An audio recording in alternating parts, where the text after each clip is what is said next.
So the Attainable Housing Strategies Initiative is something that the Planning Department is currently working on. It initiated as a request from the County Council that simply asked us to find some zoning reforms to implement missing middle housing. We've broadened it into a much more wide-reaching envelope of reforms that are really looking at how do we get more housing for more people in more places that actually suit their income needs, their family size, and their lifestyle that they have today. So currently our recommendations fall into a few broad categories. The largest set of them is really some zoning reforms that would actually help implement the missing middle housing types that we're seeking in the county. But we also have recommendations that are trying to facilitate things like having looser parking restrictions, where you have it making it easier for subdivision and other things to happen, which would facilitate the development of the attainable housing. The other big set of recommendations we have are what we're calling our catalyst policies. And they're really looking at how do we incentivize the development of missing middle housing from the actual developer or property owner standpoint through things such as tax credits, grants, or other ways that will actually provide value for the individual property owners.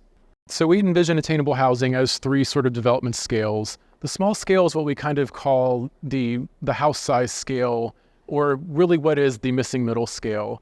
And this is the type of development that we think would fit well in existing residential neighborhoods, probably in the form of duplexes, triplexes, maybe even quadplexes in some areas.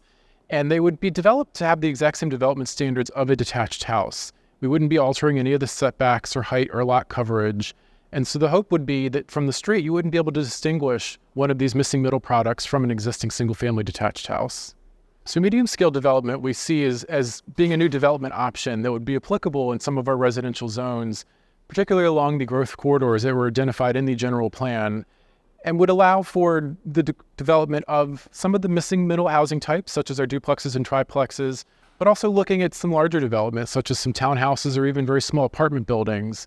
And this would be focused right along those corridors and would be creating an incentive density bonus in exchange for creating smaller, more attainable house size units, rather than some of the typical large units we see today in our townhouse development.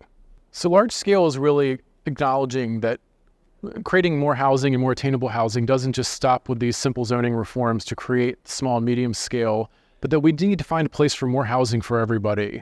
And so in large scale recommendations, we're looking at zoning generally going to be implemented through a master plan recommendation to actually holistically look at a corridor itself and determine that maybe we actually should just change the base zoning to this to be something that allows for higher densities, higher intensities. But we would review this through a master plan to make sure that there is adequacy in public facilities and other infrastructure to support this kind of development. We started again in spring of 2024 by briefing the planning board on the existing recommendations and the existing draft report that was worked on by the previous board. We're now going to be having listening sessions with the public, and then we'll be moving forward to incorporate those previous recommendations plus what we hear from the public through work sessions that will last through the spring to make sure that the planning board is able to finalize this report. And we hope to transmit a final report to the County Council by June of this year.